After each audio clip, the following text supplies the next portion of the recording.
తమ్ముడు టిఫిన్ టైంకి ఎలా వస్తాన్నాడు, ఇంకా రాలేదేమిటి? ఎప్పుడు అన్నమాట తప్పడే.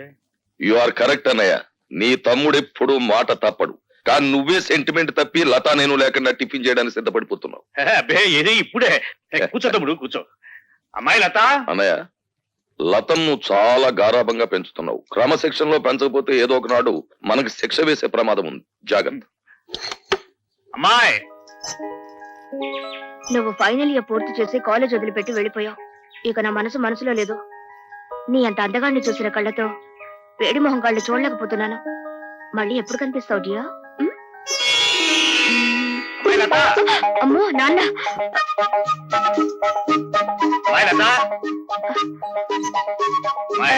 ఏమిటి నాన్న? ఇంకేమిటమ్మా, అక్కడ టిఫిన్లు చల్లారిపోతున్నా, మీ బాబాయ్ వేడెక్కిపోతున్నాడు. నువ్వు తొందరగా రావాలి. బాబాయ్ వచ్చాడా? వావ్, పద పద. హలో, ఉన్నారండి? ఒక్క నిమిషం. ఎవర్రా? ఎవరో మినిస్టర్ గారంటండి. మినిస్టర్ గారా? హలో, నమస్కారం అండి. ఫోన్ లో కూడా లేచి మాట్లాడాలా? చెప్పండి సార్. అదేనయ్యా, మన సదానందం లేడు, కాంట్రాక్టర్ వచ్చి వాళ్ళ బామ్మర్ది పేరుస్తాడు. రేపు ఇంటర్వ్యూ ఉంటుంది కదా, ఆ కుర్రని సెలెక్ట్ చేయి. అతనికి బొత్తిగా మెరిట్. మెరిట్ మెరిట్ ఉన్న వాళ్ళకి ఉద్యోగం ఇస్తే మనం చెప్పినట్టు ఎందుకు వింటారయ్యా?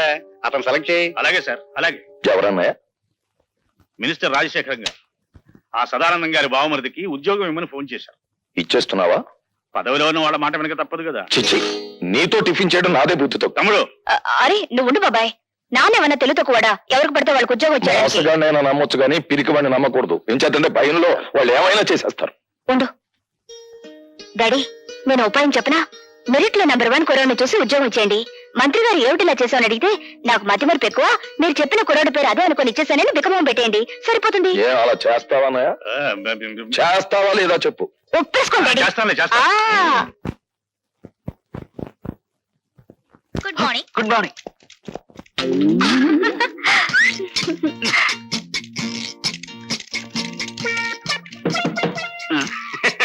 ఏం ఆంజనేయులు, ఏం జరిగింది? You don't worry sir, just call జారిందంటే. ఏం లైలా, నీ టేబుల్ దగ్గర ఏమన్నా తెలుగు ఐస్కంతం పెట్టావా? ఏమోనండి, నాకు తెలియడం లేదు. సరిగ్గా నా టేబుల్ దగ్గరికి వచ్చేసరికి అందరికి పెన్నులు, పెన్సిళ్లు, ఫైల్స్ జారిపోతుంటాయి. దీనికి ఏకంగా కాలే జారినట్టుంది. దేవ గారు, నేను సొంతం పెట్టవలసిన ఫైల్స్ ఏమైనా ఉంటే పారండి. గీకవుతా పారా? గీక్కోవాల్సిందే. అదేంటి? I convey my heartly condolences. Condolences for what? పెద్దడు ఎవరైనా పోయాడా? లంచాలు తెచ్చిపెట్టే బంగారు బాతు లాంటి నీ సీటుకు ఈకలు పీకుతున్నారు. అదేంటి? బయట ఇంటర్వ్యూలు జరుగుతున్నాయి. నిలబడి ఉండడం నాకు అలవాట్లేదు, ఏమనుకోకండి. బాబు, మీరు రాజశేఖరం గారి తాలూకే కదూ? యా, సీనియర్ కాల్స్ వచ్చా? పర్వాలేదు, తాగు బాబు. మినిస్టర్ గారు తాలూకు భానోజీరావు గారు. అవునవును, తెలుస్తూనే ఉందిగా. అయితే నేను వెళ్ళొచ్చా? మా మొహాన సిగరెట్ పొగ ఊదించుకునే కంటే నేను పంపించేయడమే మంచిది. వెళ్ళరా బాబు. Next. Good morning everybody. Good morning. Good morning. Please be seated. Thank you sir. Are you mister Bhargava? Yes sir. Bhargavaramudu అంటే ఎవరు? తండ్రి ఆజ్ఞ నెరవేర్చడం కోసం కన్న తల్లినే తెగ నరికిన వాడు. భూమి చుట్టుకొలత ఎంత? 7,900 మైళ్ళు. భూమి తన చుట్టూ తాను తిరిగే వేగం ఎంత? గంటకి 1000 మైళ్ళు. ప్రపంచంలో ఇప్పుడు పేరు పొందిన ఫుట్బాల్ ఆటగాడు ఎవరు? Diego Maradona. ఇంజనీర్ బాధ్యతలు ఏమిటి? స్వార్థపరుడైతే దేశానికి వెన్నెముక లాంటి ప్రాజెక్టులను కూల్చివేయడం, నిస్వార్థపరుడైతే వాటిని నిలబెట్టడం కోసం తనుకూలిపోవడం. మొదటి ప్రపంచ యుద్ధం ఎందుకు వచ్చింది? ఒక డాక్టర్ నిర్లక్ష్యం వల్ల. 1887వ సంవత్సరంలో ప్రిన్స్ ఫెడ్రిక్ కంఠానికి ఎడమ వైపున క్యాన్సర్ వ్యాధి సోకింది. డాక్టర్లు దాన్ని ఆపరేట్ చేయకుండా నిర్లక్ష్యం చేయడం వల్ల అతను సింహాసనం అధిష్ఠించిన 99 రోజులకే చనిపోయాడు. ఆ తర్వాత రాజకాంక్ష ఉన్న అతని కొడుకు కైజర్ రాజు కావడం వల్ల, అతను యుద్ధకాంక్ష గలవాడు, జ్ఞానశూన్యుడు కావడం వల్ల మొదటి ప్రపంచ యుద్ధం మొదలైంది. మీ నాన్నగారి వృత్తి? ఈ ఇంటర్వ్యూలో నేను సమాధానం చెప్పలేని ప్రశ్న అదొకటే సార్. ఆఖరిగా ఒక ప్రశ్న. ఈ క్షణంలో మా మనసులో ఏముందో చెప్పగలవా? నాకు ఈ ఉద్యోగం ఇవ్వకూడదని. అలా ఎందుకు అనిపించింది? ఎందుకంటే పెట్టేవాడికి తినేవాడు లోకు గనుక, అడిగేవాడికి చెప్పేవాడు లోకు గనుక. అలా తెలబోకండి సార్. ఒక ఇంజనీర్ గ్రాడ్యుయేట్ ని మీరు అడుగుతున్న ప్రశ్నలు ఏమిటి?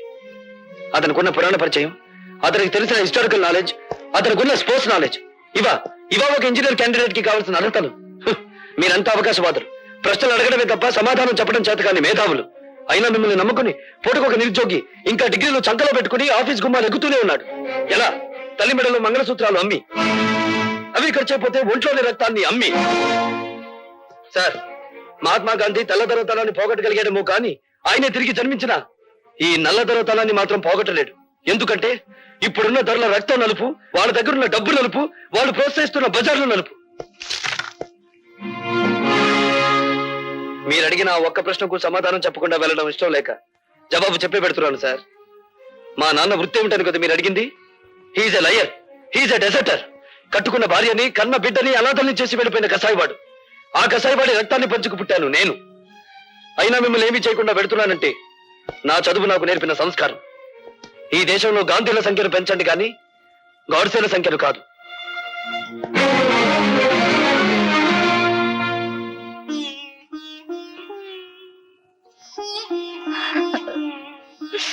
అమ్మా, ఇంటిని ఇల్లాలిని గాలి కొదిలేసి సంఘం చేత నమ్మక ద్రోహి అని ముద్ర వేయించుకున్న ఆ మనిషిని ఎందుకమ్మా పదే పదే జ్ఞాపకం తెచ్చుకుంటావు?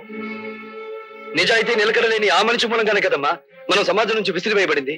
ఎందుకు ఇంకా మన నుంచి పారిపోయిన ఆ వ్యక్తి కోసం ఆరాటపడతావు? ఈ మనిషి నీడ ఇంట్లో ఉన్నంత కాలం మనకు పట్టిన పీడ వదలదు, నాకు మనశ్శాంతి ఉండదు. భార్గవ, ఏమిటా ఈ పని ఏనాడో చేస్తుంటే నీ తల్లి నీ కళ్ళ ముందే గుండె పగిలి చచ్చేదిరా. అమ్మా, భార్గవ, మంగళసూత్రం కట్టించుకున్న నాకు లేని ద్వేషం నీకెందుకు ఆయన మీద? గుమ్మానికి రాసిన పసుపు, గుండెల మీద తాళి, నుదుటి కుంకుమ ఇంకా మిగిలిన్నాయంటే కారణం ఆ మహానుభావుడేరా. నేను బ్రతుకుండగా నువ్వు ఆయన్నే అనద్దు.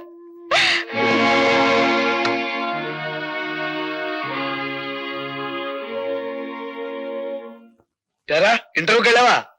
వెళ్ళాను. ఏమైంది? పవిత్రాణాయ సాధూనాం వినాశాయ చతుష్కృతాం ధర్మ సంస్థాపనార్థాయ సంభవామి యుగే యుగే. ఏమిటో ఈ పెద్ద పెద్ద శ్లోకాలు చెప్తున్నావు, ఏమిటి దానికి అర్థం? పాపం పడినప్పుడల్లా భగవంతుడు అవతరిస్తాడట. అలాగే అవినీతి రికమెండేషన్లు పెరిగినప్పుడల్లా మనబోటి వాళ్ళ ఉద్యోగ అవకాశాలు ఉష్కాగైపోతాయి. ఒక్క ముక్క అర్థం కాలేదు, ఏమిటి సరిగ్గా చెప్పు. నీ ఆటో తాళాలు ఎక్కడున్నాయి? ఎందుకు? ఉద్యోగం రాలేదని దేశాన్ని తట్టుకుండా నేను కూడా ఆటో నడుపుతాను. భార్గవ, ఆ మాట అనొద్దురా.